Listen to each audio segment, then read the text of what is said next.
हरे कृष्णा। पुनः आप सभी लोगों से मिलकर काफी अच्छा लग रहा है हमें।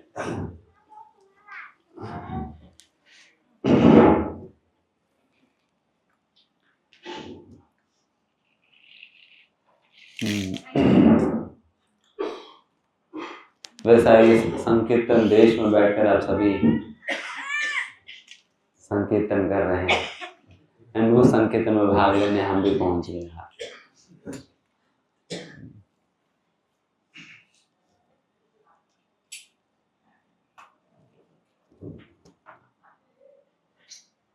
वही कि आचार्यों की बड़ी कृपा है जिसके कारण आज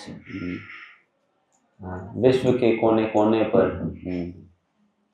भगवान श्री चैतन्य महाप्रभु के नाम गूंज रहे हैं। यदि आचार्य की कृपा ना हो तो इस प्रकार से यह अद्वितीय विषय या विचित्र ये बिल्कुल ही संभव नहीं हो पाता। इसलिए शाश्वत काल के लिए हम इन आचार्यों के प्रति कृतज्ञ रहेंगे जिस प्रकार की अद्भुत भेंट वे देकर हमें गए हैं। ऐसा भेंट देकर गए हैं जिसे संभाल ही नहीं पा रहे हम लोग।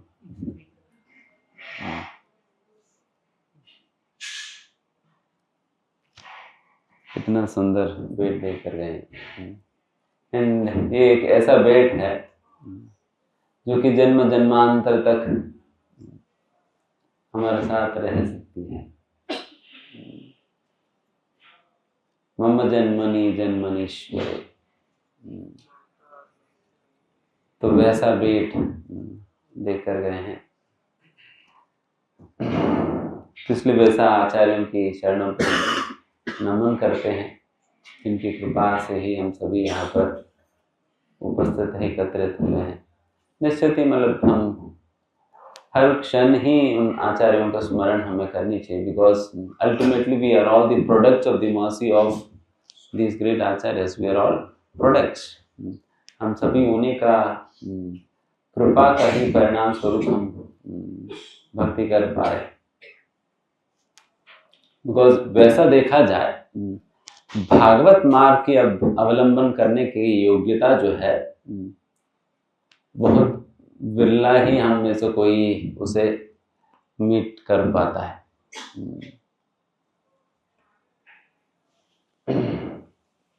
इसलिए एक प्रकार से जो ये जो वैसा दो प्रकार के मार्ग होते हैं, पंचरात्र विधि और भागवत विधि होता है।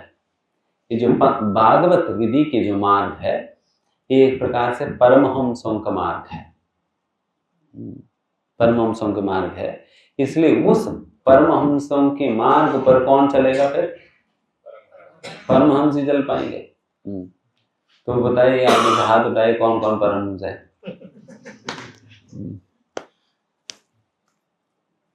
नहीं ना। परमहंस दूर की बात है, हंस भी नहीं तो कहाँ परमहंस है? इसलिए तभी अयोग्य है हम इस पद के अवलंबन करने, हम सभी अयोग्य है। न तो भागवत पढ़ने की सामर्थ्य है, न नाम लेने की सामर्थ्य है। इसलिए भागवत को भी परमहंस संहिता कहा जाता है। भागवतम का दूसरा नाम परमहंस संहिता करके, बिकॉज ये वैसा भक्तों के लिए है जो कि परमहंस अवस्था को प्राप्त कर रहे हैं।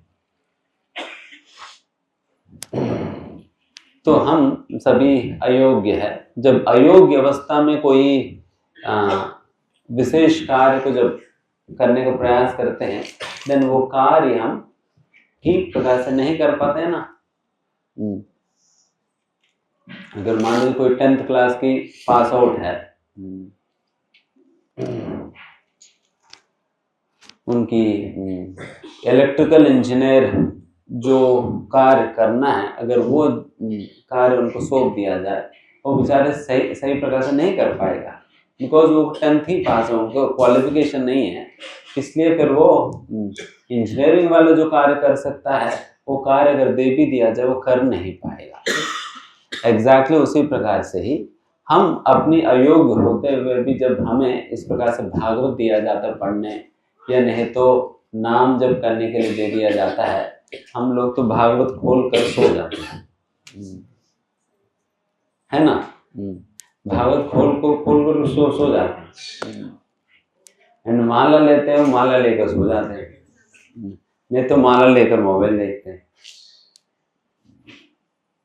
बिकॉज इस प्रकार के विकृत कार्य क्यों कर रहे हैं? Because we are unqualified to actually to read Bhagavat और टू चैंट। हम अयोग्य हैं उस प्रकार के कार्य करने के लिए। बट फिर भी हम सभी लोगों को आचार्यों ने रिजेक्ट किए बिना ठीक है लगे रहो करके छोड़ दिया। क्योंकि हालांकि निकाल सकते हैं ना, अगर मान लीजिए कोई नौकरी ठीक प्रकार से नहीं कर रहे, क्या करेंगे? वो नौकरी से निकाल दी जाएगी। बाकी नौकरियां तो दूर की बात है, अगर आपके घर में काम करने वाला काम वाली भी क्यों ना हो, अगर मान लो कि लगातार 2-3 दिन वो रोटियां जो है वो कच्चा सेक रही है, तो फिर क्या करेंगे आप? निकलो यहाँ से, रोटी सेकना आता है, काम करने आ गई, फिर निकाल देते हैं ना। आफ्टर ऑल मतलब वैसा कहा जाए तो एक घर पे काम करने वाले से भी हमारे एक्सपेक्टेशन है कि कम से कम वो अपनी जो भी जॉब है वो ठीक प्रकार से करेगी करके। 2-3 बार गलती करने पर हम उनको निकाल देते हैं। अगर उस प्रकार से राधा रानी हमारा सेवा को नापने लगे तो फिर हम क्या हारेंगे आज? अगर राधा रानी उसी प्रकार से हमारे सेवाओं को भी नापने लगे, अरे तुम्हारा तो 3 गलतियां तो हो ही गया, हमारा 3 लाख हो गया, फिर भी नौकरी में है, फिर भी निकाली नहीं, फिर भी निकालनी। हालांकि निकालने का हर कारण है उनके पास। She has every other reason to oust us from the job. हमें फायर करने के लिए हर प्रकार के कारण है उनके पास, हर प्रकार के रीजन है, but yet she is mercifully allowing us to continue on this path. अत्यंत कृपा के साथ हमें इस पद पर आगे बढ़ने की दे रही है, तो यही बड़ी कृपा है श्रीमती राधा रानी की कृपा ही हम आचार्यों के माध्यम से प्राप्त हो पा रहे हैं।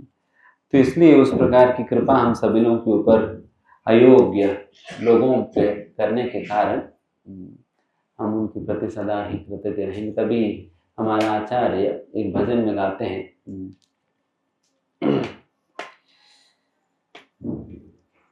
योग्यता विचारे किछु नहीं पाया, तुम्हारा करुणा सार। अगर भगवान हे आचार्य हे वैष्णव ठाकुर, यदि मैं अपनी योग्यता को अगर देखूं तो मेरे अंदर किसी प्रकार की योग्यता को दिखाई तो नहीं पड़ता। मैं किस चीज का बना हुआ हूं? I am completely made up of your mercy. मैं पूर्ण रूप से आपका ही कृपा का परिणाम हूं, ये कॉन्सिक्वेंस हूं, रिजल्ट हूं, आपका ही कृपा का परिणाम करके यहाँ पर आचार्य प्रार्थना कर रहे हैं।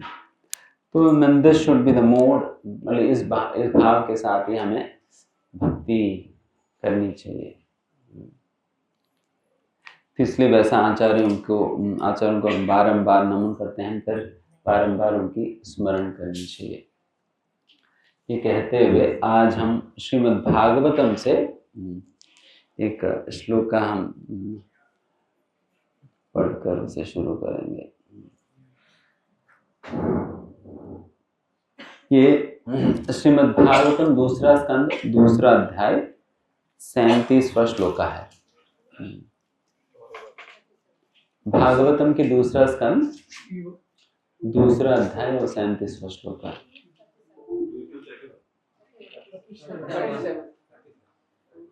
पिबन्ति ये भागवतात्मनः सताम्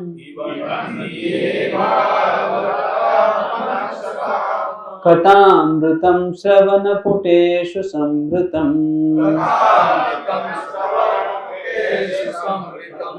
पुनन्ति ते विषयविदूषिताशयम्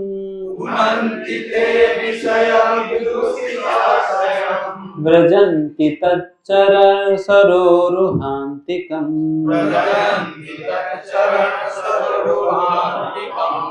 पिबन्ति ये भागवतात्मनः सताम् कथामृतं श्रवणपुटेषु संवृतं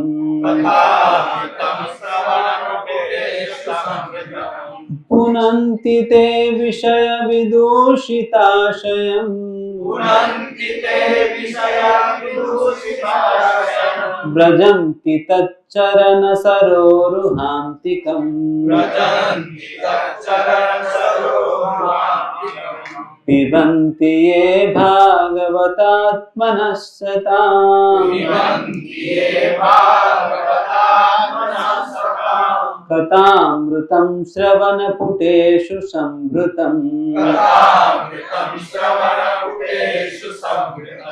पुनन्ति ते विषयविदूषिताशयम्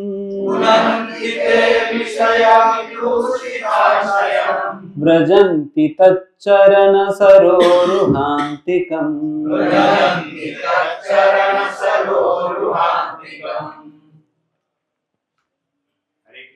पिबन्ति ये भगवतात्मनः सताम् पिबन्ति ये भागवतात्मनः सताम् कथामृतं श्रवणपुटेषु संवृतं कथामृतं श्रवणपुटेषु संवृतम् पुनन्ति ते विषयविदूषिताशयम् पुनन्ति ते विषयविदूषिताशयम्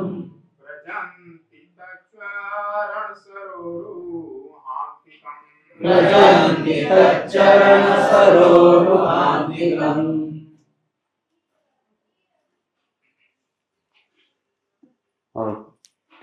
पिबन्ति ये भागवतात्मनः सताम् पिबन्ति ये भागवतात्मनः सताम् कथामृतं श्रवणपुटेषु संवृतं पुनन्ति ते विषयविदूषिताशयम् व्रजन्ति तच्चरणसरोरुहान्तिकम्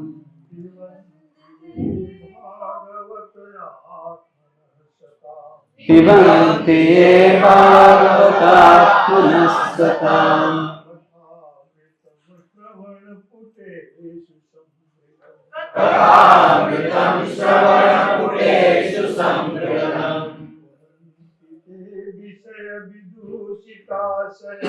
पुनन्ति ते विषयविदूषिताशयम्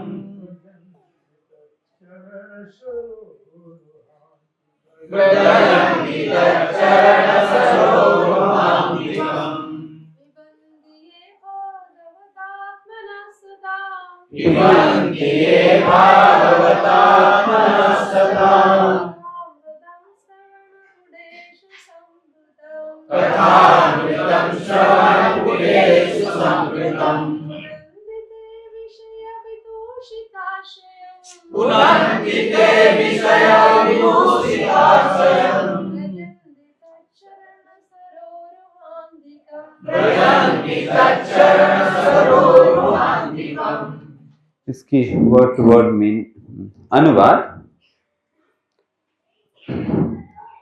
Those who drink through oral reception, fully filled with the nectarian message of Lord Krishna, the beloved of the devotees, purify the polluted aim of life known as material enjoyment, and thus go back to Godhead, to the lotus feet of Him, the personality of Godhead.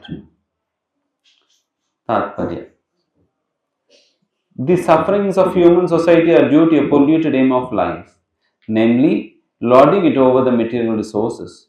The more human society engages in the exploitation of undeveloped material resources for sense gratification, the more it will be entrapped by the illusory material energy of the Lord. Thus, the distress of the world will be intensified instead of diminished. The human necessities of life are fully supplied by the Lord in the shape of food grains, milk, fruit, wood, stone, sugar, silk, jewels, cotton, salt, water, vegetables, etc.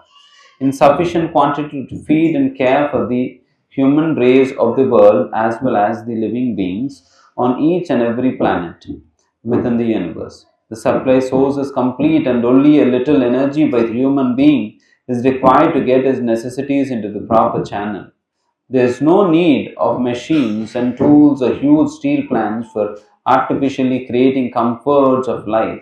Life is never made comfortable by artificial needs, but by plain living and high thinking. The highest perfectional thinking for human society is suggested here by Sukadeva Goswami, namely sufficiently hearing Srimad Bhagavatam. For men in this age of Kali, when they have lost the perfect vision of life, the Srimad Bhagavatam is a torchlight by which to see the real path. Srila Jiva Goswami Prabhupada has commented on the Kathamritam mentioned in this verse and has indicated Srimad Bhagavatam to be the nectarian message of the personality of Godhead. By sufficient hearing of Srimad Bhagavatam, the polluted aim of life, namely lording over matter, will subside and the people in general in all parts of the world will be able to live a peaceful life of knowledge and bliss. For a pure devotee of the Lord, any topics in relation with his name, fame, quality, entourage, etc. are all pleasing, and because such topics have been approved with the great devotees like Narada, Hanuman, Nanda Maharaj and other inhabitants of Vrindavan, certainly such messages are transcendental and pleasing to the heart and soul. And by the constant hearing of the messages of the Bhagavad Gita and later of Srimad Bhagavatam, one is assured herein by Srila Sukadeva Goswami that he will reach the personality of Godhead and render him transcendental loving service in the spiritual planet of the name Goloka Vrindavan, which resembles a huge lotus flower.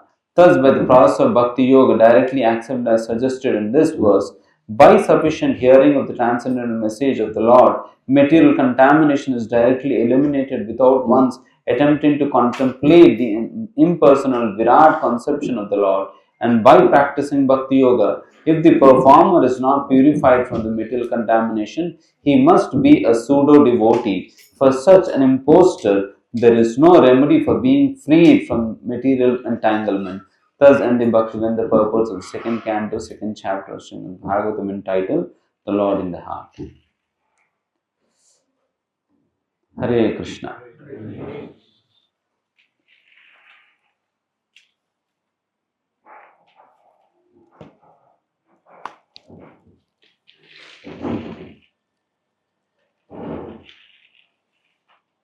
सबसे पहला शब्द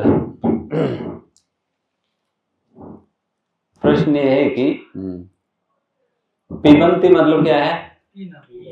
पीना। तो इस संदर्भ में मेरा ये प्रश्न है कि भागवतम पढ़ा जाता है पिया जाता है?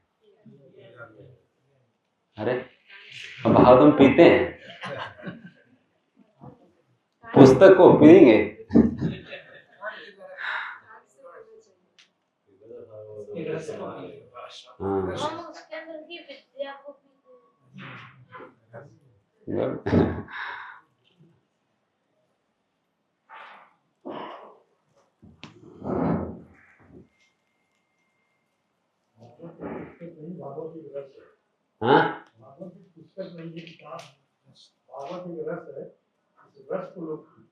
हाँ, हाँ? जैसे यहाँ पर बता रहे हैं पिबन्ति भागवत आत्मनः सताम। हम लोग तो पढ़ते हैं, बट जो सताम, जो भक्त, स्पेशली भागवतम के एक अन्य श्लोक में कहा जाता है निगम कल्पतरो गलितम फलम सुकुमकादम ऋतुदपि संवितम पिबत भागवतम रसमालयम रसिका भूमि भावुकाः मुरहो रसिका भूमि भावुकाः। तो उसके अंतर्गत भी बताया जाता है जो भक्त जो रसिक अवस्था को प्राप्त किए हुए हैं वे अपना कानों को ही लोटा बनाकर, अपना कानों को लोटा बनाकर उस काम में श्रवण पुटेशु संभृतम, संभृतम मतलब भर भर के, श्रवण पुटेशु अपने कानों को ही लोटा बनाकर उन कान रूपी लोटे में ये भागवत रूपी रस को भर भर के वो लोग पिबंती, वो लोग पीते हैं।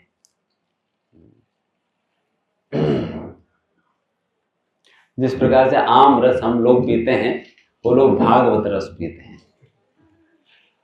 भागवत रस पीते हैं। तभी प्रश्न ये है कि ये रस कैसे बनेगा, रस बनेगा कैसे? बनाना भी तो आना चाहिए। अगर मेरा जैसे व्यक्ति को आम रस बनाने के लिए दे दिया जाए तो फिर पिएंगे आप।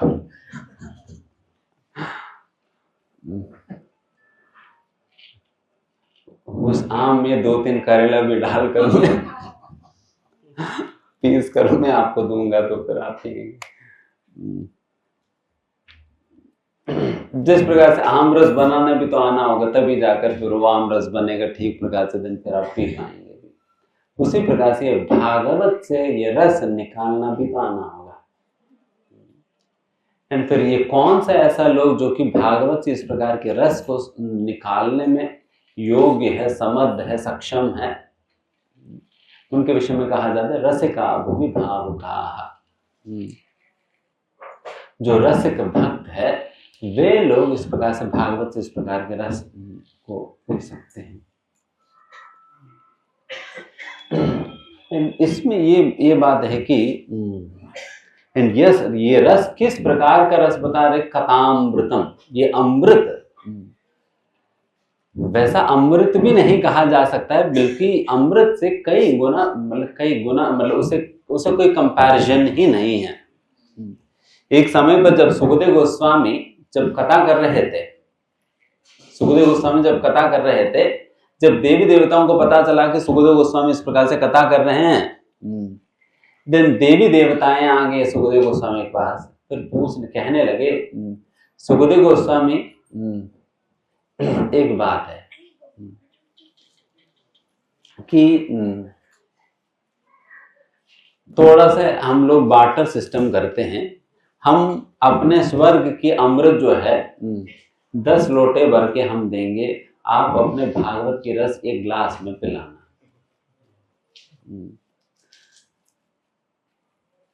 देन सुखदेव गोस्वामी ने कहा बार्टर सिस्टम ये तभी चलेगा जब इक्वल कमोडिटीज होते हैं, जब समान प्रकार की वस्तुएं होती है, देन फिर उसमें बार्टर सिस्टम हो सकता है।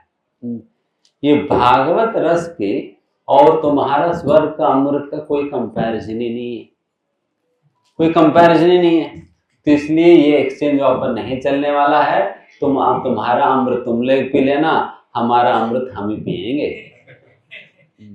तुमको भेज दिया। तो इस प्रकार से उस स्वर्ग की अमृत से कोई कंपैरिजन ही नहीं है।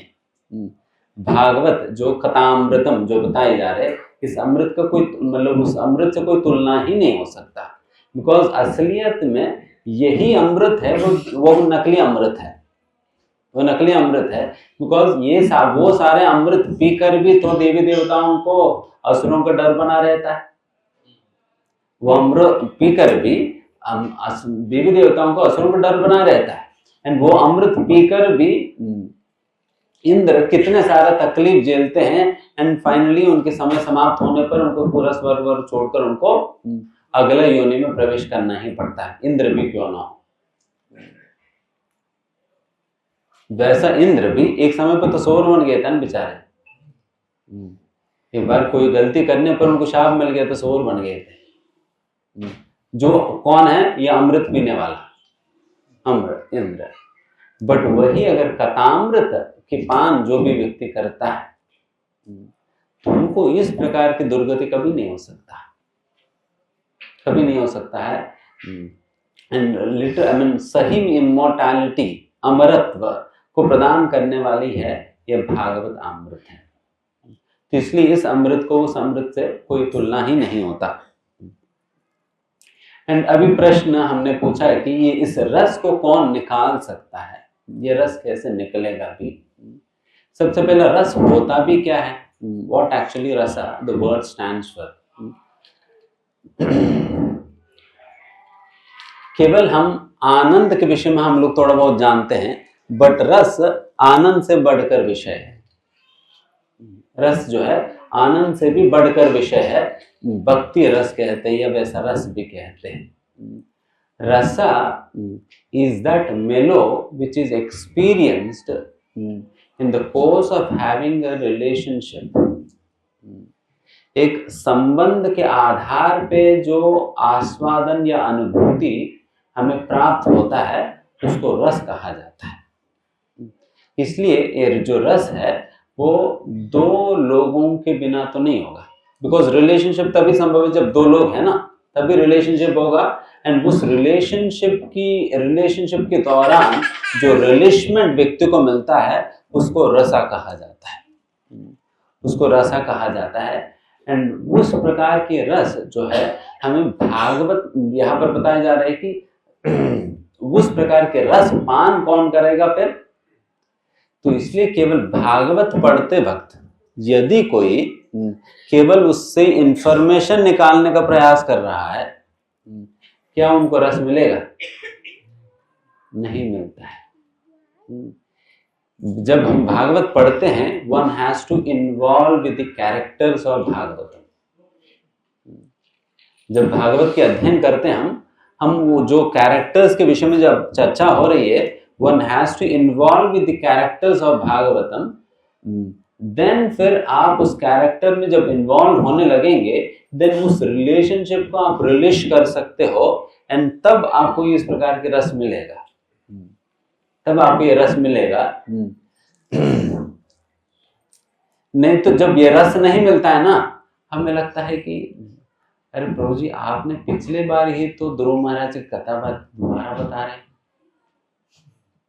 पिछले बार हो गया ना, पिछले बार हो गया तो इस बार दोबारा वही कथा क्यों कर, कोई और कथा बता देना।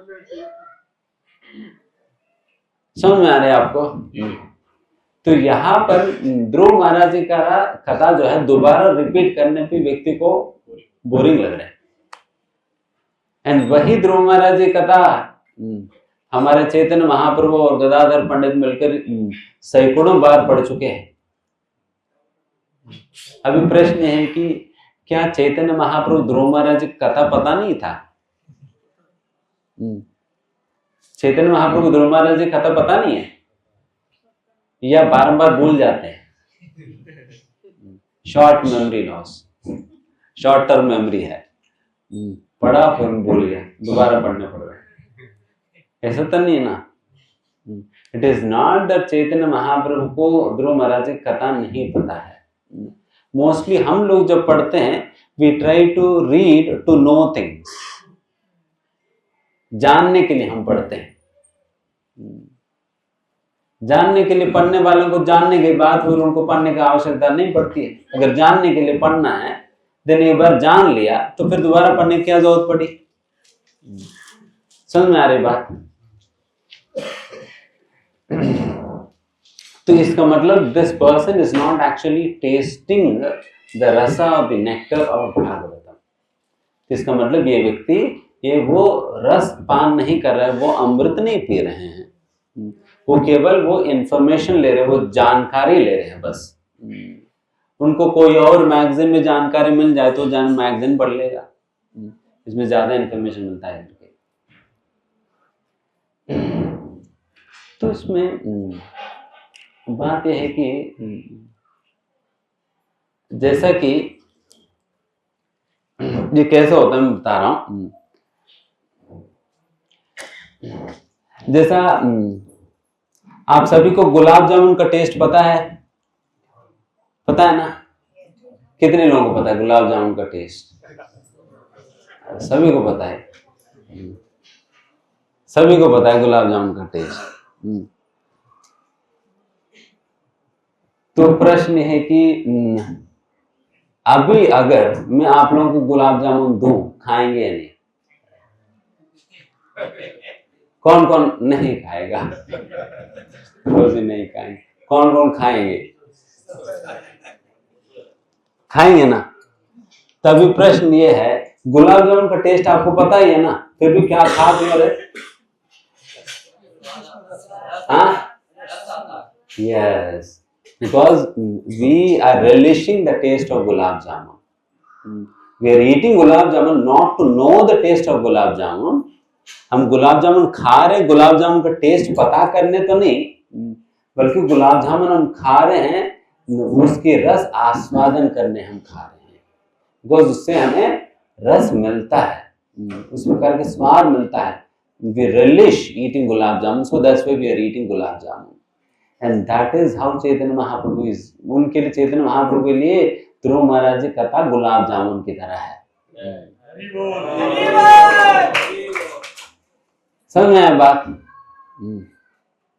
तो इस प्रकार से होता है. तो इसलिए जब हम पढ़ते हैं, we do not read simply to know things, rather we read to relish things. And ये रिलिशमेंट कब मिलेगा? चैतन्य महाप्रभु को ये रस कहाँ से मिल रहे हैं? बिकॉज वो ध्रुव महाराज के कैरेक्टर में देख रहे हैं कि the feelings that he is having, मतलब किस प्रकार की फीलिंग्स ध्रुव महाराज जी गो थ्रू कर रहे हैं. तो वो सारा फीलिंग्स और उनके मनोभाव में ये सारा जब व्यक्ति समझता है, then फिर he will start relishing the characters and all. इसलिए जब हम पढ़ते हैं, one should involve with the characters. जब भागवतम पढ़ते हैं, हमें कैरेक्टर्स के साथ इन्वॉल्व होना होगा, मतलब इतने इन्वॉल्व होना होगा कि जिस प्रकार से कोई किसी से हम अपना दिन में मिलते हैं, रात को सपने में आ जाते हैं, अच्छे लोग भी और बुरे लोग भी. किसी ने अच्छा भी किया हमारे साथ, वो भी सपने में आएंगे, जिसने बिल्कुल बुरा किया हुआ है तो वो भी सपने में आएगा, बिकॉज वो इंप्रेशन जो है वो हमारी हृदय में छप गया ना. तो एग्जैक्टली उसी प्रकार से जब व्यक्ति पढ़ता है, जब वो इन्वॉल्व होकर पढ़ता है कैरेक्टर्स के साथ, देन बातें उनकी मेमोरी में नहीं जाती है, वो सीधा हृदय में छप जाते हैं. एंड जो बातें हृदय में छप गई, उसे याद करना होता है या नहीं? उसे याद करने का जरूरत ही नहीं पड़ता. जो चीजें आपके हृदय में छप गई हैं, उन्हें आपको अलग से याद करने की जरूरत नहीं पड़ता. कई बार लोग पूछते हैं, प्रो जी वो ना पढ़ता हूँ बट याद नहीं रहता है. लोग पूछते हैं ना, मुझे याद नहीं रहता. ये याद इसलिए नहीं रहता बिकॉज आप सारा मेमोरी में डालने का प्रयास कर रहे हैं. भागवत तो मेमोरी में डालने वाला विषय ही नहीं है. भागवत तो मेमोरी में डालने वाला विषय ही नहीं है.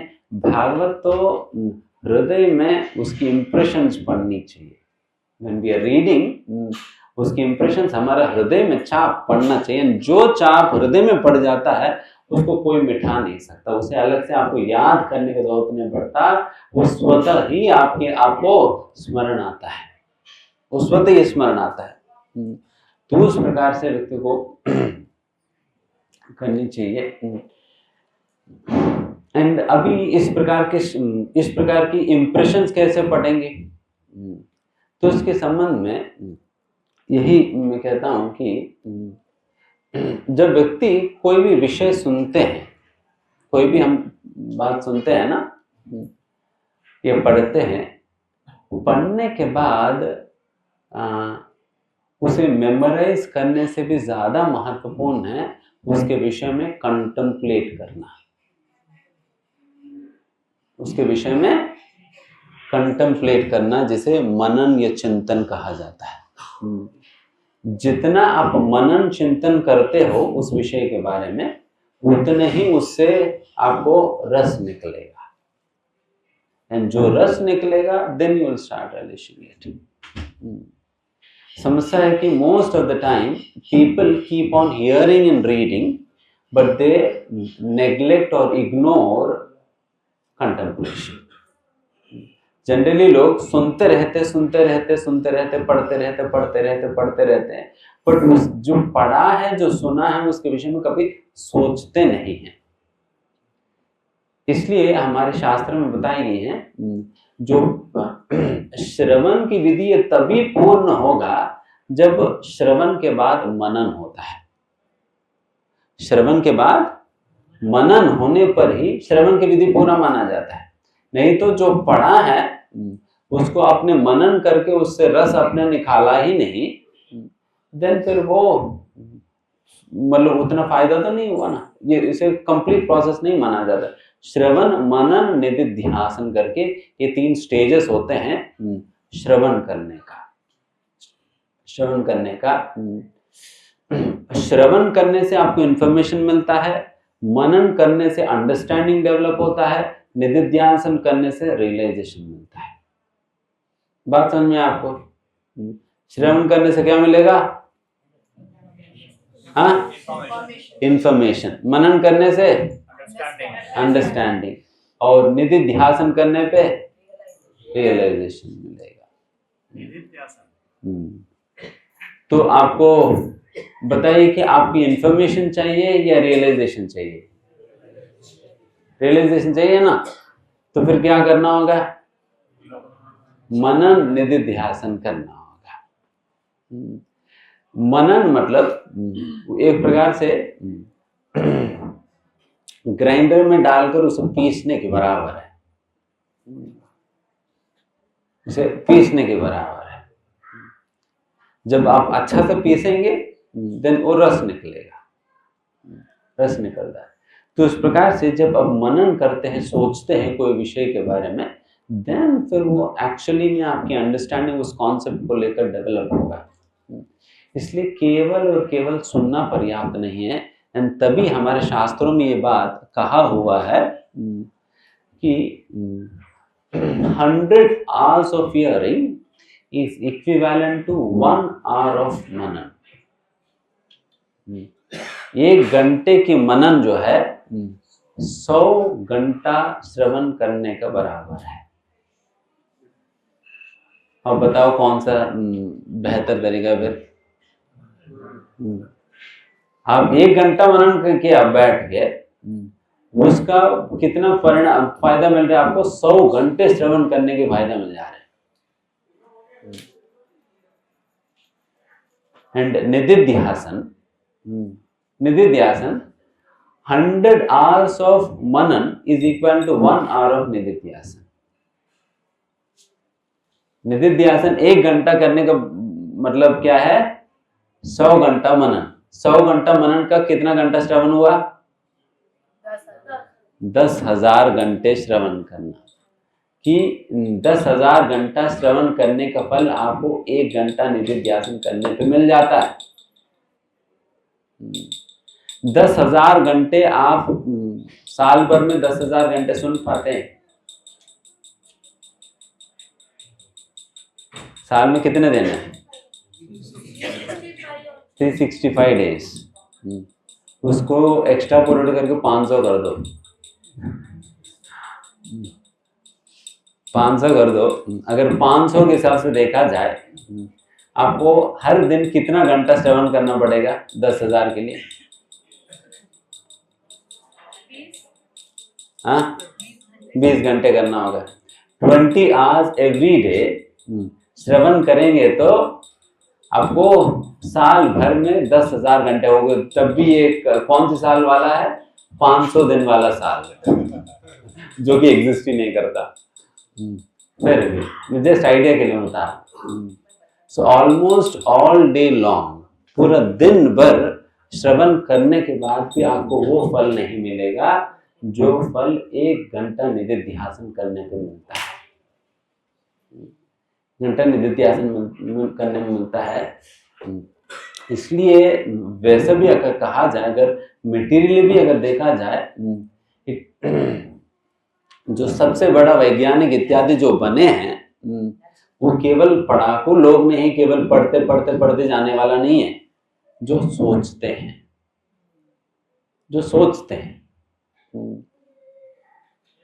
उसी प्रकार से भागवतम में भी सुनना और पढ़ना ही पर्याप्त नहीं है, सुनने के बाद, पढ़ने के बाद उसके विषय में मनन करना, जो आपने मनन किया है उसकी निधिध्यासन करना। निधिध्यासन करने का मतलब यह है कि मनन करने में क्या आपको मिलेगा करके मैंने बताया, आपकी अंडरस्टैंडिंग डेवलप होगा कॉन्सेप्ट को लेकर। अंडरस्टैंडिंग डेवलप होने के बाद जब वो कॉन्सेप्ट आपके हृदय में, कॉन्शियसनेस में सिंक इन होता है, एब्जॉर्ब होता है, देन फिर वो जब आप ये रस बनता है, देन फिर आप जब उसे प्रैक्टिकली इसको मैं अपना जीवन, निधिध्यासन का मतलब मैं बता रहा हूँ, निधिध्यासन का मतलब ये होता है कि जब कोई भी कॉन्सेप्ट को आप अपनी जीवन में प्रैक्टिकली अप्लाई कैसे करना है, कैसे करना है, इसके विषय में जब आप सोचते हो, how does it actually relate to my life,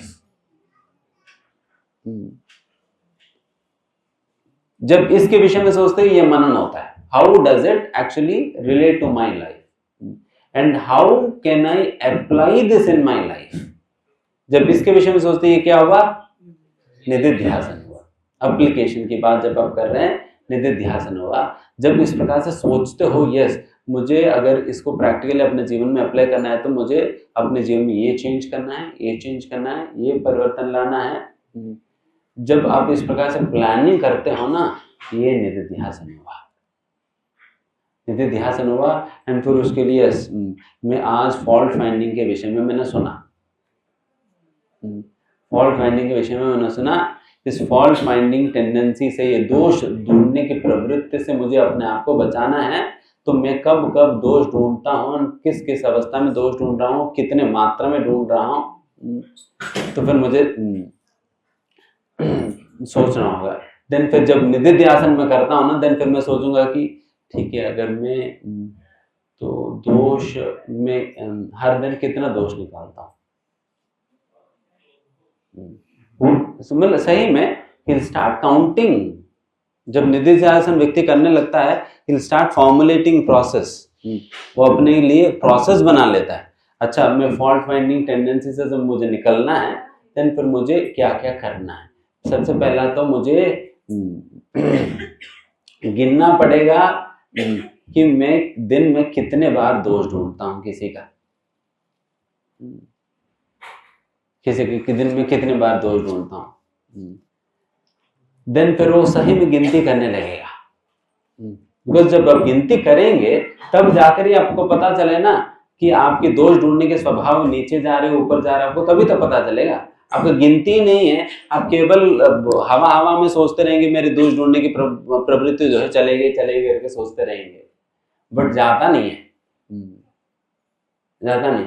जब इस प्रकार से बिल्कुल प्रैक्टिकल ग्राउंड पे जाकर व्यक्ति जब सोचने लगता है, इसको निधिध्यासन कहा जाता है, निधिध्यासन कहा जाता है। एंड वैसा जो निधिध्यासन करता है व्यक्ति, एंड उनको 10,000 घंटे श्रवण करने का फल मिल जाता है। मतलब आप सोचो कितना पावरफुल मेथड है, कितना पावरफुल मेथड है। जब ये श्रवण, मनन, निधिध्यासन करते हैं, देन फिर आपको फाइनली रस निकलता है, रस निकलता है। एंड वो रस अब जैसा कि मैंने पहले जैसा इसको अब और अच्छे से आप समझ सकते हो कि जो भी आप खाना खाते हो उसको अच्छा से चबाकर आप उसे मिगल लेते हैं। मिगलने के बाद पेट में जाता है, स्टोमक में। स्टोमक में फिर क्या होता है, वहाँ पर एसिड जनरेट होता है। उस एसिड के साथ ये पूरा खाना जो है मिक्सअप होता है।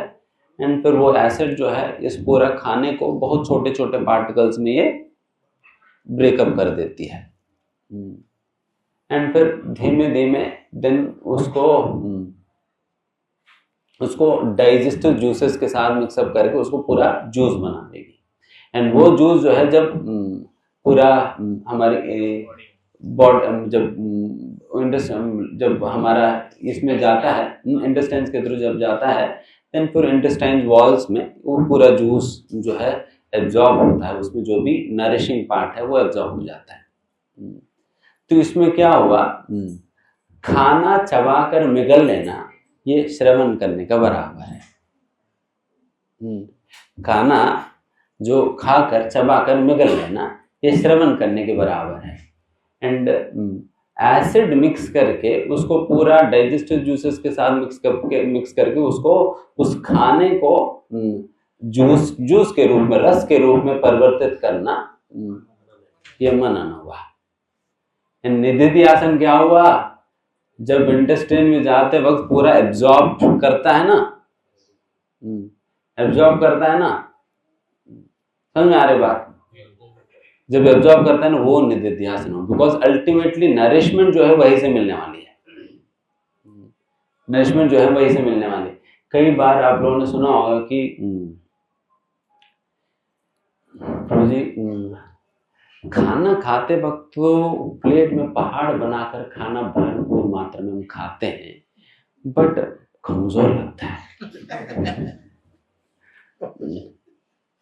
सुने आप लोग, जब खाना खाते वक्त तो बिल्कुल भर भर के खा लिया, और काम करने के बाद आता है तो प्रभु जी बहुत कमजोर लग रहा है, उठा नहीं पा रहे, मोबाइल नहीं उठा पा रहा।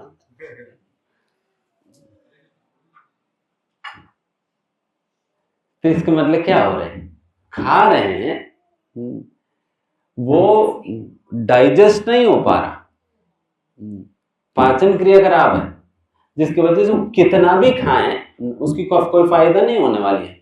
हमें लगता है कि ये क्या यार, मतलब ये तो जब खाते वक्त तो बिल्कुल लोटा भर के सांभर लेता है, पहाड़ बनाकर चावल लेता है, फिर 10-15 रोटी खा लेता है, ये सारा रोटियां कहाँ जा रहे हैं, सारा रोटी चावल सांभर कहाँ जा रहे, तो सारा बाथरूम में ही चले जा रहे, कोई काम का नहीं हो पा रहे, because I mean what ever is eating is just passing stool, जो भी कार्य वो एज इट इज निकल जा रहे हैं, वो नरिशमेंट नहीं मिल पा रहे उनको। उसी प्रकार से भक्तों को भी कई बार हमने देखा वो सुनते काफी है, पढ़ते खूब है, बट कहते हैं कि प्रभु जी भक्ति नहीं हो पा रहे।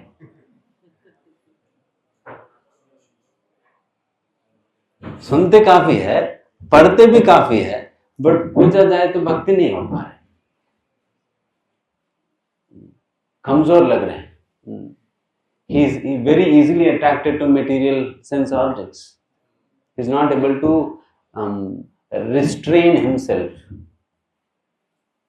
भौतिक विषय वस्तुओं के प्रति आकर्षण की नहीं गई, नाम जप करने की क्षमता बढ़ी नहीं, 1 घंटे में ही थक जाता है, 1 घंटे के बाद ही लगता है कि अरे माला कब छोड़े, अभी 1 घंटा हो गया, अभी माला हुआ नहीं। अगर वैसे लोगों को अगर 8 घंटे माला करने बिठा दिया जाए, then उनको लगता है कि सारा दुनिया का 3rd डिग्री टॉर्चर मेरे को ही किया जाए। फिर वैसे लोगों को जिनके अंदर ये भक्ति शक्ति नहीं है और उनको भागवत श्रवण करने के लिए बिठाए जाए, 1 घंटे होने के बाद घड़ी की ओर देखेंगे, 1 घंटे तो था ना खता, तो 1 घंटे को 5 मिनट हो गए, प्रभु जी खत्म नहीं कर रहे। आज प्रसाद हो गए नहीं, बिकॉज उनके अंदर वो क्षमता, आई मीन वो एबिलिटी नहीं रहा, भगवान की कथा लंबा समय तक श्रवण करने की वो स्टैमिना नहीं रहेगी। भाई बिकॉज वो बेचारे भक्ति शक्ति नहीं है, कमजोर है भक्ति में। जैसा होता है ना, आप अगर शारीरिक रूप से कमजोर हो तो देन कोई भी मटेरियल एक्टिविटी लंबा समय तक आप नहीं कर पाओगे, कोई भी मटेरियल एक्टिविटी लंबा समय तक नहीं कर पाओगे, बिकॉज शारीरिक रूप से आप कमजोर है। उसी प्रकार से स्पिरिचुअली आप कमजोर हो, देन आप स्पिरिचुअल एक्टिविटी लंबा समय तक नहीं कर पाओगे। आइडियली नाम जब अगर करे तो व्यक्ति 8-10 घंटे उनको पता चलना नहीं चाहिए, उनको पता नहीं चलना चाहिए कि 8-10 घंटे हो गया करके श्रवण करते रहे तो जैसे चैतन्य महाप्रभु स्वरूप दामोदर रामानंद राय के साथ जब कथा करने बैठते थे, उन लोगों को पता नहीं चलता था कि रात कब बीत जाता था। उनको पता ही नहीं चलता था रात कब बीत गया। वैसे जब चैतन्य महाप्रभु रामानंद राय के साथ जब बैठे थे तो उनको पता नहीं चल पाता था। जब पंढरपुर में परमानंदपुरी के साथ जब चैतन्य महाप्रभु बैठे थे, 7 दिन 7 रात कथा ही चल रहा है। तो क्या रुचि है उनकी, आप देखना। Definitely we can not compare with Chaitanya Mahaprabhu, हम उन लोगों से कंपेयर नहीं, बट मैं बता रहा हूँ कि क्या होता है स्टैमिना। तो इस प्रकार से वो स्टैमिना बढ़नी चाहिए यदि हम सही में भक्ति शक्ति हमें प्राप्त हो रही है। तो ये सारा इसलिए नहीं हो पा रहे हैं बिकॉज हम खा तो रहे हैं बट उसकी पाचन नहीं हो रहा। आप सभी लोगों को समझ में आ रही है जो मैं बता रहा हूँ? जो खा रहे हैं उसकी पाचन नहीं हो पा रहे, जिस कारण वो पोषण के रूप में, नरिशमेंट के रूप में वो कन्वर्ट नहीं हो पा रहे।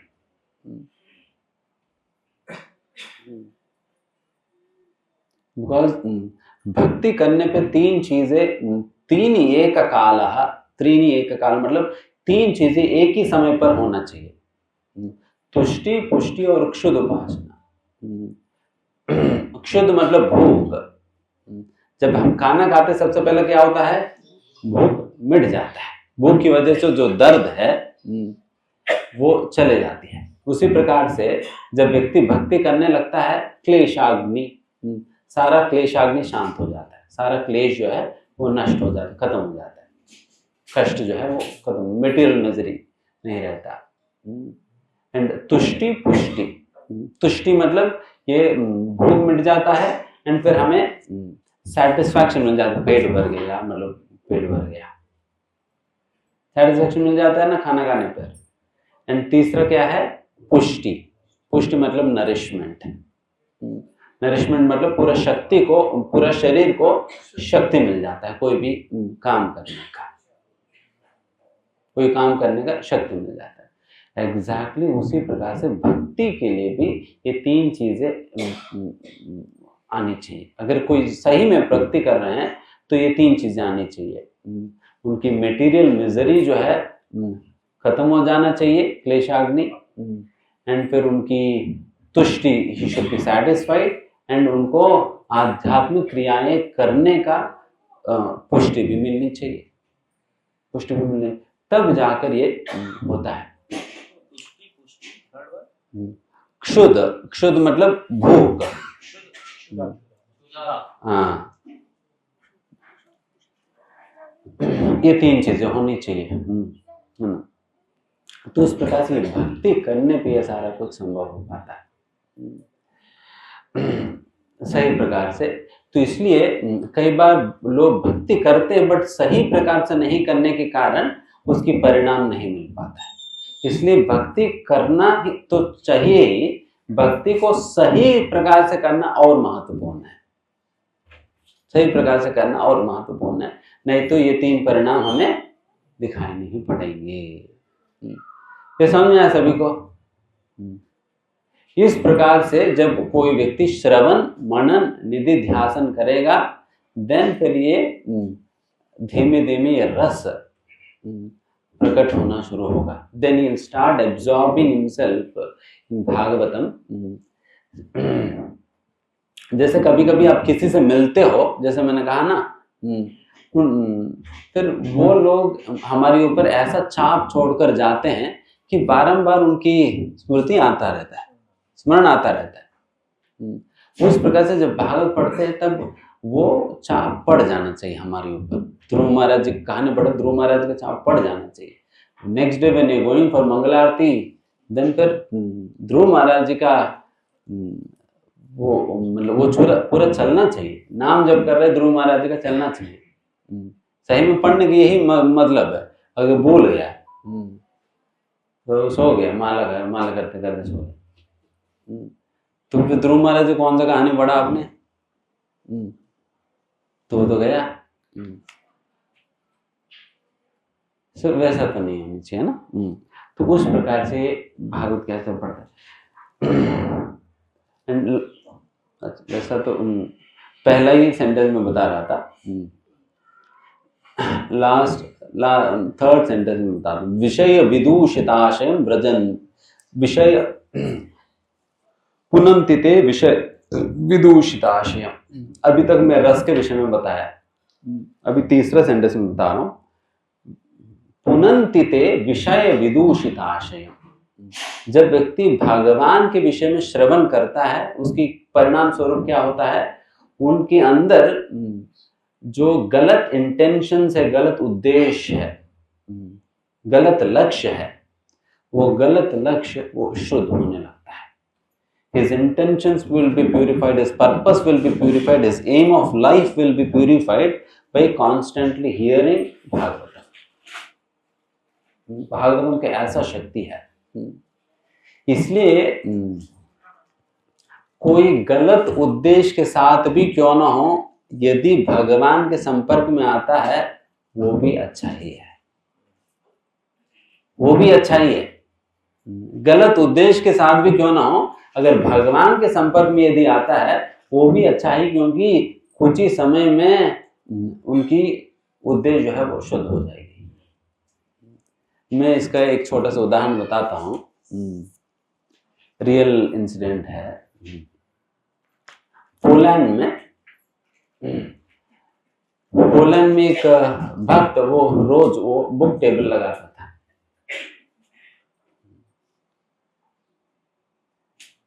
तीन बच्चे जो है उनकी बुक टेबल के पास पहुंच जाते हैं, तो लोग रोज देख रहे थे इनको। तो फिर बच्चों ने सोचा कि इनकी मजाक उड़ाते हैं, इनकी मजाक उड़ाते हैं करके तीन बच्चे वहां पहुंच गए। तो एक बच्चे जो है उनसे प्रश्न पूछने लगा, एंड दूसरे बच्चे भी ज्वाइन करके वो भी प्रश्न पूछने लगा।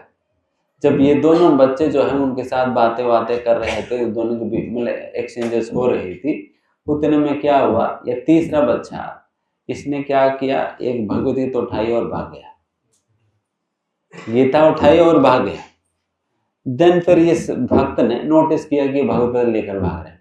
देन फिर भक्त भी उनके पीछे भाग गए, अरे मेरे पुस्तक आप कहाँ लेकर जा रहे हो, आप पैसा दो करके। तो फिर भक्त उनके पीछे भागे। तो जैसा भक्त उस लड़के के पीछे भागे थे, बाकी दो लोग तो वही थे ना, वो लोग भी दो दो पुस्तकें उठाकर ये लोग भागे। तो आप सोचो, भक्त परेशान, तीन पुस्तकें ले गए लोग, पैसा वैसा नहीं दिया तो भागे। देन फिर काफी देर तक ये पीछे पड़ा, वो लोग मिले नहीं, ये तीनों कहीं चले जाते हैं। ठीक एक साल के बाद पोलैंड में ही एक फेस्टिवल होता है, जिस फेस्टिवल में हमारा जो भक्त जो है वो फेस्टिवल अटेंड करने जाता है। वो फेस्टिवल अटेंड करते करते वहाँ पर ये उस फेस्टिवल में वो देखते हैं कि कुछ लोगों को देखकर उनको लगता है कि इन लोगों को तो मैं कहीं देखा हुआ लग रहे हैं। तो फिर उन्हीं भक्तों से जाकर मिलकर ये पूछने लगता है, भाई साहब, प्रभु जी, मुझे लग रहा है कि आपसे कभी हमारी मुलाकात हुई है, कब हुई मुझे याद नहीं आ रहा। देन वो तीनों जो है वो अपना मुंह छुपाने लगे, अरे यार प्रभु जी आ गया। देन फिर इन तीनों ने कहा, प्रभु जी, हम वही तीन लोग हैं जो कि आपके बुक टेबल के पास आकर आपकी बुक को आपकी मजाक उड़ाते हुए आपसे पुस्तक चुरा कर ले गए थे। बाद में हम लोग तीनों मिलकर पुस्तक चुरा तो लिया, तो फिर पुस्तक में है कि एक बार देख तो लेते हैं करके पुस्तक खोलकर जब देखने लगे, आज यहाँ पहुंच गए। जस्ट इमेजिन, ये लोग किस इंटेंशन के साथ यहाँ पर आए, गीता के संपर्क में आए, क्या बन गए एक साथ में, किस उद्देश्य के साथ ये लोग आए, फिर क्या बन गया। ये होता है, ये भागवत श्रवण करने की महिमा होता है। एंड ये कोई पुराणों का कोई स्टोरी तो नहीं है, ये पुराणों का स्टोरी नहीं है, ये रियल टाइम इंसिडेंट है जो आज की समय पर हुई है, वैसे इंसिडेंट था। तो आप सोचो कि कैसा विदूषित आशयम, जो गलत प्रकार की आशय उद्देश्य जो है कैसे शुद्ध हो जाता है केवल भगवान के संपर्क में आने पर। कैसे कैसे लोग बदल जा रहे हैं आप देखना। एक और उदाहरण बताता हूँ, एक और इंसिडेंट।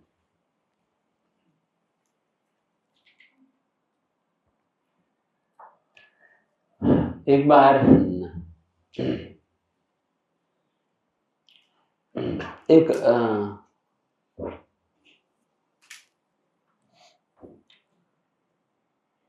कहाँ पर मैं भूल गया था,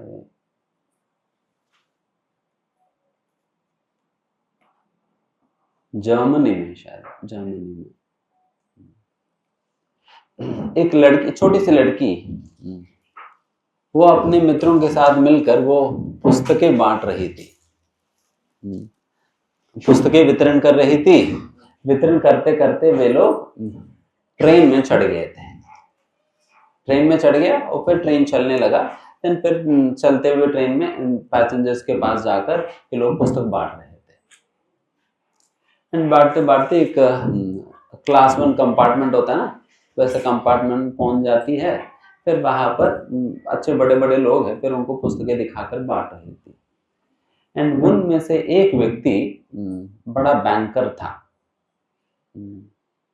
बड़ा बड़ा बैंक में वो काम करता था। एंड फिर वो बिल्कुल सूट बूट वगैरह पहना हुआ था। एंड उनको दिखाती है, कृष्णा बुक दिखाती है।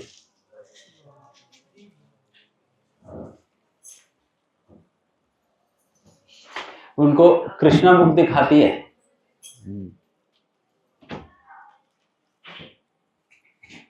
उनको कृष्णा बुक दिखाती है। एंड कृष्णा बुक दिखाकर उनको देने के प्रयास करने पे देन ये जो आदमी इतना साइको था कि वो लिटरली उस लड़की के हाथ से पुस्तक छीनकर उस लड़की के सामने ही पुस्तक को फाड़ देते हैं। फाड़कर उसे जमीन पर फेंक कर और न पैरों से कुचलते हैं। ये सारा कुछ लड़की के सामने हो रहा है ना, बेचारी वो छोटी सी लड़की है। ये सारा कुछ देखकर वो लड़की जो है बिल्कुल फूट फूट कर रोने लगी। क्या कर सकती है, रो रही थी। और तब इसने क्या किया, उस लड़की के बाल को पकड़ के उनको पूरा ट्रेन में घसीट कर ले गया एंड दरवाजे के पास ले गए। लिटरली चलती हुई ट्रेन से उस लड़की को बाल से नीचे फेंक देता है। बाल पकड़कर उनको नीचे फेंक दिया। एंड फेंकने पर देन लिटरली मतलब जब चलती हुई ट्रेन से अगर कोई गिर जाता है देन कितना चोट लगता है। बेचारे उस लड़के को काफी चोट लगता है एंड फिर काफी खून भी निकला है। देन फिर कुछ लोगों ने जो देखा, वो लोग जो है बाकी जो बुक डिस्ट्रीब्यूटर्स को बता दे, देखिए आपके साथ का लड़की जो है वो गिर गई एंड फिर वो खून है। देन फिर तुरंत फिर उन सभी लोग जो है इस लड़की को हॉस्पिटल ले जाते हैं। मतलब सोचो क्या व्यक्ति है ये, मतलब कौन ऐसा कर सकता है, आप सोचिए ना, कौन ऐसा कर सकता है। मतलब छोटी सी लड़की वो पुस्तकें दिखा रही थी कि तुम्हें नहीं लेना तो मत लो ना, बट इस प्रकार से। एंड ये व्यक्ति जो पुस्तक तो वही रह गया, इस व्यक्ति ने वो पुस्तक उठाकर बैग में रख लिया। पुस्तक उठाकर बैग में रख लिया एंड ये ले जाता है, अपने घर ले जाता है और अपने पत्नी को सारे कहानी सुनाता है कि इस प्रकार से एक लड़के से मिले, मैं उनको ऐसा मारा वैसा मारा ऐसा कुछ किया करके। देन फिर वो दोनों हंसते हैं, मजा लेते हैं उसमें। देन फिर इसने वो पुस्तक वही रख दिया, वहाँ टेबल पे रख दिया एंड फिर ये सोने चले गया। देन इतने में काम करने वाली आती है एंड देखती है कि सारा टेबल वेबल सेट करते वक्त वो देखती है वहां पर एक पुस्तक पड़ा हुआ है एंड वो पूरा फटा फटा सा पुस्तक है। देन फिर वो हाथ में लेती है पुस्तक को, सी को पूरा फटा हुआ है तो उसको ठीक कर देते हैं करके वो पूरा सील देती है, सील कर उसको लाइब्रेरी में रख देती है। यहाँ तक समझ में आया सभी को? लाइब्रेरी में रख दिया। देन ठीक एक साल में उस व्यक्ति का जीवन पूरा पलट जाता है। उस व्यक्ति का जीवन पूरा पलट जाता है। क्या? उनकी पत्नी मर जाती है, बेटा वो ड्रग एडिक्ट बन जाता है, घर छोड़कर भाग जाता है, और बेटी वो भी किसी के साथ भाग जाती है। तो ये अकेला ही बचा रहता है, अकेला बचा रहता है। एंड एक साल के बाद इस व्यक्ति के ऐसा बेकार अवस्था हो जाता है, देन ये व्यक्ति सोचने लगता है कि ऐसा जीवन जीने का कोई फायदा नहीं है, मुझे तो आत्महत्या करके मर जाना है। मैं किन के लिए जीऊं और किन के लिए मैं पैसा कमाऊं, क्या करूं? जब मेरे जीवन में कोई रहा नहीं है तो मैं क्यों जी रहा हूं करके वो बिल्कुल मरने के लिए तैयार होता है। एंड फिर वो अपनी, बिकॉज सभी फॉरेन में तो सभी के पास रिवॉल्वर्स होते हैं, तो वो अपना रिवॉल्वर निकालता है, रखता है, एंड फिर वो शूट करने ही वाले थे। फिर उसी समय वो सोचता है कि मरना तो है ही, एक बार बाइबल जीवन में एक बार तो पढ़ लेते हैं, बाइबल की एक पन्ना पढ़कर मर जाते हैं। वो कभी रिलीजियस नहीं थे, बट मरते वक्त कई बार लोगों को लगता है ना, तो वैसा उनको लगा। देन फिर वो लाइब्रेरी में जाता है, बाइबल ढूंढता है, बिकॉज उसने कभी बाइबल देखा ही नहीं, तो उनको बाइबल नहीं मिलता। बाइबल नहीं मिलने पे वहां पर क्या रखा हुआ था? कृष्णा बुक रखा हुआ था। तो उन्होंने बोले ठीक है, कोई और पुस्तक ना तो यही उठा लेते हैं, इसी के एक पन्ने पढ़ लेते हैं करके उसने कृष्णा बुक निकाला और खोल कर पढ़ने लगा। और खोला तो क्या निकला? खोलने पर ठीक वही संदर्भ निकला जिसमें कंस देवकी मैया के बाल पकड़कर उनको जब मारने वाले होते हैं, उस समय वसुदेव जी उन्हें रोकते हुए उन्हें समझाते हैं ना, उन्हें समझाते हैं कि देखो आप शरीर नहीं, आत्मा हो, आपको इस प्रकार से नहीं करनी चाहिए, आप किनको मार रहे हैं, मारने में क्या मिलेगा, ऐसा ऐसा बातें जो समझाते हैं। देन एग्जैक्टली वही सेक्शन खुलता है, वही सेक्शन खुलता है। एंड उस सेक्शन में श्रील प्रभुपाद जी के द्वारा लिखित केवल और केवल 2 सेंटेंस पढ़ता है। प्रभुपाद जी ने जो 2 सेंटेंस लिखा है उसमें बस वो 2 सेंटेंस पढ़ता है कि इस प्रकार से आप शरीर नहीं हो, आप आत्मा हो, और आत्मा का ना कि कभी मृत्यु होता है, ना कभी जन्म होता है। तो इस प्रकार के 2-3 शब्द पढ़ता है बस। इतने पढ़ने मात्र से उस व्यक्ति की दिमाग में लाइट आने लगता है, अरे जब इसका मतलब मेरे पत्नी मरी नहीं, इसका मतलब मेरी पत्नी मरी ही नहीं, मैं जिनके लिए इतना दुखी हो रहा हूं, इतना परेशान हो जा रहा हूं, वैसा वो पत्नी तो कभी मरी ही नहीं।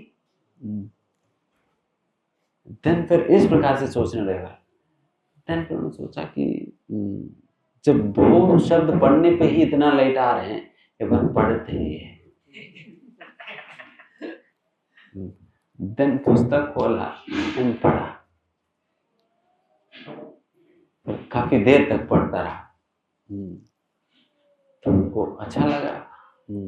फिर रात को सो जाता है फिर अगले दिन सुबह उठता है, ऑफिस जाने के लिए पूरा तैयार वैयार होकर ऑफिस जा रहे होते, उसी समय सोचता है कि रात को जो पुस्तक पढ़े ना, अच्छा पुस्तक है, आज ऑफिस नहीं चलेंगे।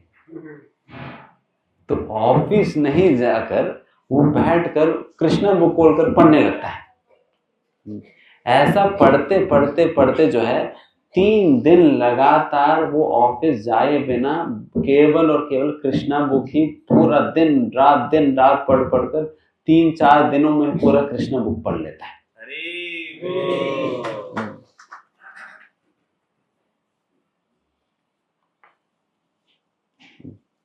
कृष्णा बुक पढ़ लेता है और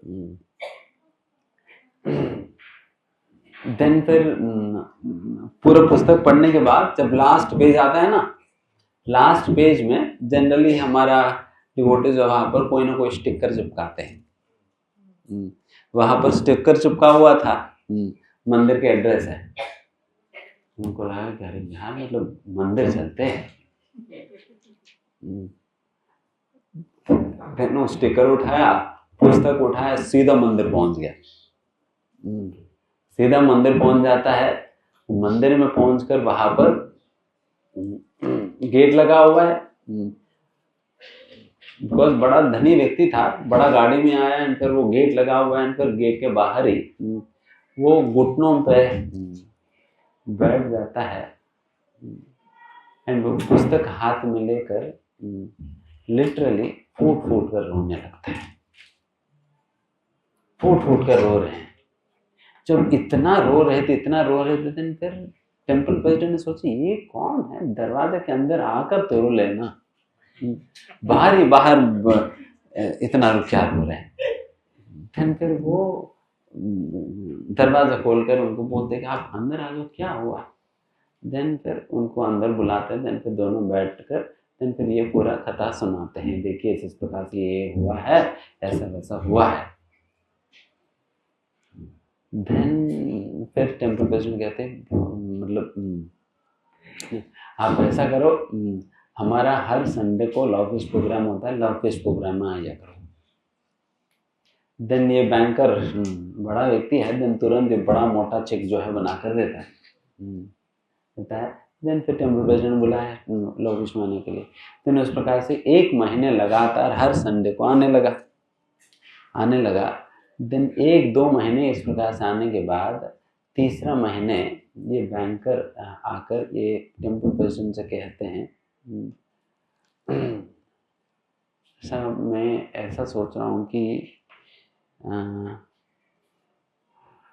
मैं भी आपकी तरह फुल टाइम डिवोटी बनना चाहता हूँ। मैं भी आपकी तरफ फुल टाइम भक्त से सेवा करना चाहता हूँ, बताइए मैं आपके लिए क्या सेवा कर सकता हूँ।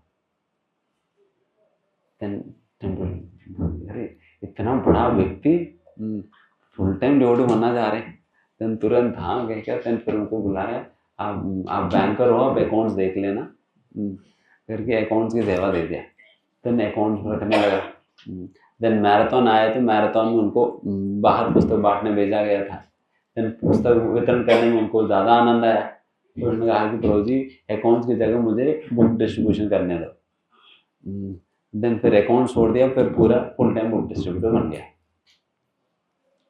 एंड ठीक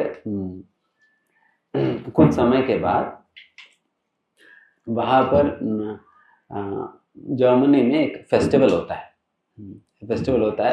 उस फेस्टिवल में ये जो बैंकर जो बुक डिस्ट्रीब्यूटर बन गया, ये फेस्टिवल अटेंड करने जाता है। जाने पर उस फेस्टिवल में देखता है कि वहाँ पर दूर में एक लड़की आते हुए दिखाई दिया। देन फिर और गौर से देखने लगा तो फिर पता चला कि ये वही लड़की है जिनको इन्होंने ट्रेन से फेंक दिया था।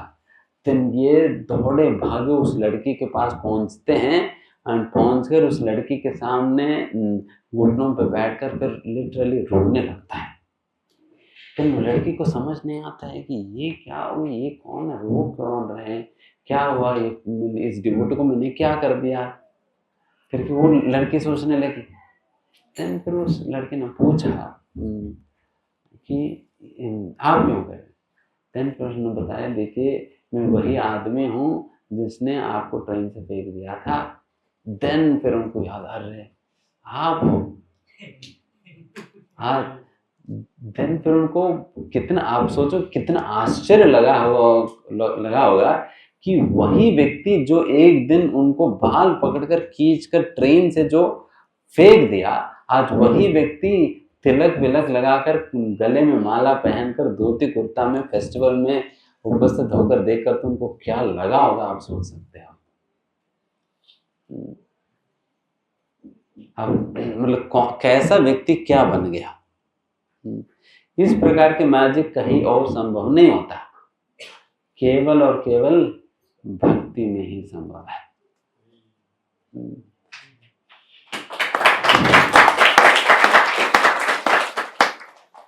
ये असलियत में यही भागवत की महिमा है। भागवत की 2 शब्द पढ़ने पर क्या हो गया उनके दिमाग, आप सोचना। केवल प्रभुपाद जी के द्वारा लिखा हुआ 2 सेंटेंस पढ़ा उसने, बस पूरा का पूरा पलट गया, उनका पूरा चरित्र ही पलट गया। तो ये है भागवत के शब्दों का प्रभाव। इसलिए यहाँ पर बता रहे हैं कि पुनन्ति ते विषय विदूषिताशयम्, जो विषयों में लिप्त व्यक्ति आज उनकी पूरा आशय जो कि दूषित आशय था और पूरा पुनन्ति शुद्ध होकर वो क्या बन गया है। इस प्रकार की हजारों स्टोरीज है। तो यहाँ पर हम समाप्त करेंगे। हरे कृष्णा कृष्णा कृष्णा हरे हरे, हरे राम राम राम हरे हरे। किसी का कोई प्रश्न है, कुछ कहना चाहते हैं आप लोग, कुछ कमेंट है? हाँ। You said about Shravan, Manan and Nididhasana. So, how to increase that Nididhasana? Practical, what is the practical tip we can increase Nididhasana? देखिए, जैसे मैंने कहा ना, ये वही सीक्वेंशियली प्रोसेस फॉलो करना। आपकी मनन जितना ज्यादा होगा, निधिध्यासन भी करने का मन होगा आपको। बिकॉज कई बार लोगों की इंटरेस्ट ही नहीं होता निधिध्यासन करने के लिए। एक तो एक बात है, मनन बढ़ाना होगा। एंड दूसरा, one should always be have one pointed focus on what actually he wants in life.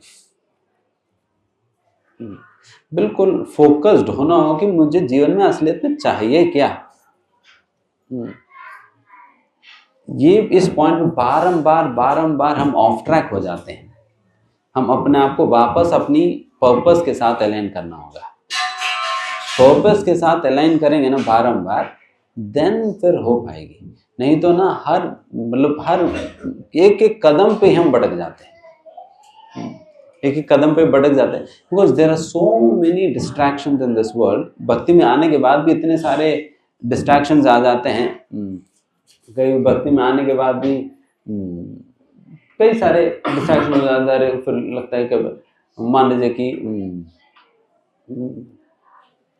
एक दिन प्रसाद कम पड़ गया, लास्ट जो बचा हुआ 2 पूड़ी थे, सामने वाले को मिल गया, आपको नहीं मिला। आपको नहीं मिलती ना, आपको लगे ये क्या पॉलिटिक्स चल रहा है, ये क्या पॉलिटिक्स चल रही है। ये पूरी मतलब मुझे देना चाहिए था ना, पूरी उनको क्यों दे दिया। समझ में आ रहा है? यहाँ पे पूरी ही सिंपल चीज है, but that has become a distraction now, because विदूषित आशय आई मीन पर्पस डिफीट हो गया। इस प्रकार से हम हमेशा ये पर्पस से मिसअलाइन होने लगते हैं। इसलिए उस पर्पस को वापस ऑन ट्रैक लाना पड़ेगा। इसलिए मैं कहता हूँ कई बार लोगों को कि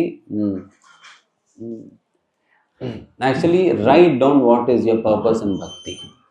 लिख लीजिए, मैं भक्ति क्यों कर रहा हूँ, पेन एंड पेपर लेकर एक दिन 1-2 घंटा बैठकर लिख लेना कि मैं भक्ति कर क्यों रहा हूँ। एंड फिर जब भी मन विचलित होता है पढ़ लो, मैं भक्ति क्यों करने आया हूँ, मैं क्या चाहता हूँ। अगर आपकी पर्पस अगर वापस बारंबार बिकॉज ये साइंटिफिक भी है। वैसा एक स्टैनफोर्ड यूनिवर्सिटी के प्रोफेसर ने एक सर्वे करवाया था। उसने कहा कि जिन लोगों की जीवन में